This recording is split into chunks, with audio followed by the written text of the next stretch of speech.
भारत ने फिलिस्तीनी शरणार्थियों के लिए संयुक्त राष्ट्र एजेंसी को $2.5 मिलियन अमेरिकी डॉलर का दान दिया है। इसराइल की जानिब से बयान आया है इंडिया को। उन्होंने कहा है कि हिंदुस्तान हमास को टेररिस्ट डिक्लेयर करते। सबसे पहले अटैक भी उसी ने किया और जिस तरह से इजराइल में मारकाट की गई वो भी सबके सामने है। हमें यहूद-ओ-नसार का खात्मा करना चाहिए। हाँ जी, मतलब दुनिया से मिटा दो, उसको मिटा दो। इसराइल को तो नाम, उसको हंसी से मिटा दो, उसका नाम ही मिटा दो। आपको नहीं पता था आप 1400 इजरायली मार रहे हो, सामने से रिटेलिएशन कैसा होगा? आपको आइडिया ही नहीं था। आपको क्या लग रहा था कि इजराइल घुटने टेक देगा, झुक जाएगा? जो 47 में नहीं झुका, 73 में नहीं झुका, 67 में नहीं झुका, वो अब झुक जाएगा। सब तो आसपास मुस्लिम देश हैं उसके, एक ने उंगली नहीं उठाई मदद करने की। इजराइल मार रहा है, ये लोग कह रहे हैं यार थोड़ा सा धीरे मारो यार, बच्चे को बहुत तेज लग रही है, इतना मत मारो यार। कोई मुस्लिम देश कह रहा है हम इसकी निंदा करते हैं, दूसरा कहता है हम कड़ी निंदा करते हैं। निंदा ही निंदा कर रहे हैं। 1967 से पहले एक भी सेटलमेंट वहां इजराइल का नहीं था। 1967 में वॉर हुई, ब्रिगेडियर साहब को पता होगा किसने की? अरब मुल्कों ने की। किस पर अटैक किया? इजराइल पर किया। किस लिए किया? उसकी जमीन लेने के लिए।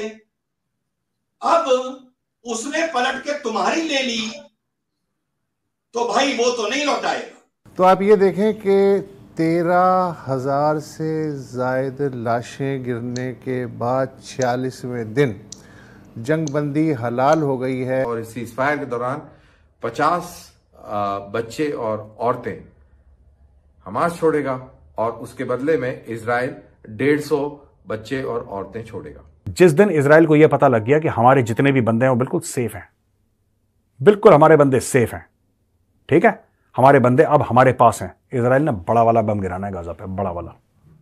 ये तो निपटा देंगे पूरे को। इन्होंने, हमास ने बहुत बड़ी गलती कर दी दोस्तों। जय हिंद दोस्तों, भारत ने सोमवार को फिलिस्तीनी शरणार्थियों को दी जाने वाली शिक्षा, स्वास्थ्य देखभाल, राहत और सामाजिक सेवाओं सहित एजेंसी के मुख्य कार्यक्रमों और सेवाओं के लिए 2.5 मिलियन अमेरिकी डॉलर दिए हैं। यह योगदान फिलिस्तीन में भारत की प्रतिनिधि रेणु यादव द्वारा UNRWA के विदेश संबंध विभाग के भागीदार निदेशक करीम आमेर को सौंपा गया। ROI ने जेरूशलम में UNRWA के क्षेत्रीय कार्यालय में हैंडओवर समारोह के दौरान क्षेत्र में एजेंसी की गतिविधियों और फिलिस्तीनी शरणार्थियों को दी जाने वाली सेवाओं के लिए भारत के समर्थन की तारीफ की है। इजराइल और हमास की जो एक जंग चल रही है सारी दुनिया ही देख रही है और बहुत लोगों की जानें जा रही हैं, लेकिन ब्रिगेडियर साहब आप नहीं समझते कि हमास को एक टेरर ऑर्गेनाइजेशन के तौर पर डिक्लेयर कर देना चाहिए और जितनी ये OIC की कंट्रीज हैं और जो गल्फ कंट्रीज हैं उनको एक साइड पर होकर और हमास के खिलाफ कोई कार्रवाई करनी चाहिए, क्योंकि सबसे पहले अटैक भी उसी ने किया और जिस तरह से इजराइल में मारकाट की गई वो भी सबके सामने है। जी बहुत शुक्रिया। हमास का खमीर किधर से उठाए? फलस्तीनियों से उठाए। हमास कहां पर रहते हैं? फलस्तीनी अपनी सरजमीन पर रहते हैं। हमास क्या है? हमास ने वहां पर लोकल इलेक्शन जीता है और वहां पर गाजा के लोगों का रिप्रेजेंटेटिव लोग हैं, तो उसको टेररिस्ट कहना मेरे ख्याल में, कि दुनिया में तो टेररिस्ट की तारीफ नहीं है, लेकिन मेरे ख्याल में अगर कोई फिट आता है टेररिस्ट की तारीफ पर तो वो इजरायली रियासत है जो कि गैर कानूनी है। आपने देखा होगा कि कितने वीडियोस है जो कि फलस्तीनी बच्चे, उनकी औरतें, जब उनके घरों पर कब्जा होता है, जब उनके घरों पर बुलडोजर चलाया जाता है, तो इजरायली जो सीना है या उनकी जो फौज है वो किस तरीके से छोटे बच्चे जो पत्थर फेंकते हैं उनको पटकते हैं, उनके औरतों को किस तरीके से तशद्दुद का निशाना बनाते हैं, यहाँ तक कि मस्जिदों में घुसकर जूतों के साथ और बैनटों के साथ किस तरीके से उनके सफों को चीरते हैं और फिर किस तरीके से उनके जमीनों पर, उनके घरों पर कब्जा करके यहूदी उसमें बसाए जाते हैं। जो एथनिक क्लींजिंग होती है, जो जेनोसाइड होता है, जो वार क्राइम्स होते हैं, उसको सारी दुनिया देख रही है। और अब जो मुझे इसका जवाब दे कि आप एक बच्चे का तो रोना रोते हैं, लेकिन ये जो 5,500 बच्चे हैं जो कि मलबे तले उसमें अभी तक पड़े हुए हैं, जो अभी माँ के पेटों में से भी नहीं निकले थे, जो बगैर इंक्यूबेटर के पड़े हुए हैं तख्तों पर, जहां पर बगैर एनेस्थीसिया के बच्चों को इलाज होता है, जहां पर कि हर चीज उन पर बंद कर दी जाती है, यहां तक कि हवा पर उनका इख्तियार नहीं है, उसमें भी फास्फोरस की बू है, उसमें भी बारूद का बू है, उस पर भी मतलब कोई अस्पताल, कोई मस्जिद, कोई तहखाना, कोई जगह नहीं। और फिर कहते हैं कि इसमें हमास के दहशतगर्द वो है। क्या हमारा जमीर इतना मुर्दा हो चुका है? क्या हमारी इंसानियत इतनी बेगैरत हो चुकी है कि हम इन चीजों को भी नहीं देख? क्या हमें वेस्टर्न स्टैंडर्ड का पता नहीं है? वो एक तरफ पर बरसाते हैं और दूसरी तरफ पर ग़िज़ा का पैकेट फेंक देते हैं, जो कि एक मेरे ख्याल में कि मस्खरे या उसके जख्मों पर मतलब नमकबाशी के अलावा कुछ नहीं। और चौथी बात ये कहना चाहता हूं कि बात यह है कि आप आज की हकीकत को देखो, जो हलोकास्ट में हुआ था या जो फिरौन ने इजराइलियों के साथ किया था, उनके बच्चों को कत्ल कर देते थे, वो हम सिर्फ पढ़ते हैं। आज आपके आंखों के सामने रोजाना पर बच्चे ज़बह होते हैं, बच्चों के लोथड़े उड़ते हैं, उसको हम नहीं देखते। एक बच्ची को याद है, एक बच्चे, ये बिल्कुल, ये मैं कहता हूं कि ये डिस्प्रोपोर्शन और plus it is an very excessive and barbarism जो कि हो रहा है। और मेरे ख्याल में कोई भी बाज़मीर इंसान हो या हुकूमत हो इसको ठीक नहीं कहेगा, बल्कि इसकी मजम्मत करेगा। मैं बिल्कुल रिप्लाई ले लेती हूँ। जी डॉक्टर साहब। ब्रिगेडियर साहब तो फौज में रहे हैं, एक मिसाइल से हम औसतन 5 से 7 आदमी हलाक मान लेते हैं।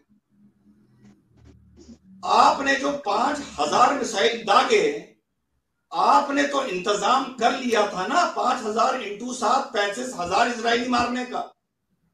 भाई आपकी तो नियत थी ना।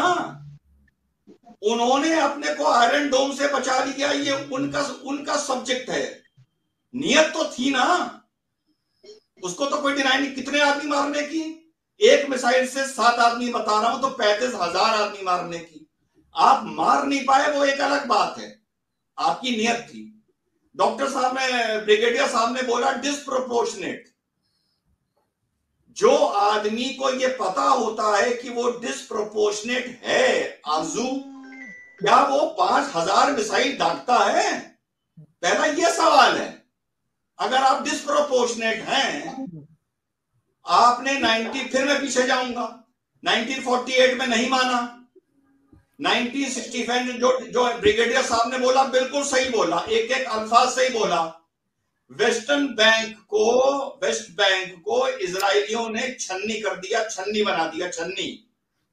अगर आप उसको नक्शा देखो तो आपको लगेगा छन्नी है। सब इजरायली सेटलमेंट्स वहां पर हो गए, वहां पर जुल्म भी होते हैं, वहां भी घर भी तोड़े जाते हैं, बहुत कुछ होता है, वहां पर बहुत कुछ होता है। लेकिन 1967 से पहले एक भी सेटलमेंट वहां इजराइल का नहीं था। 1967 में वॉर हुई, ब्रिगेडियर साहब को पता होगा। किसने की? अरब मुल्कों ने की। किस पर अटैक किया? इजराइल पर किया। किस लिए किया? उसकी जमीन लेने के लिए।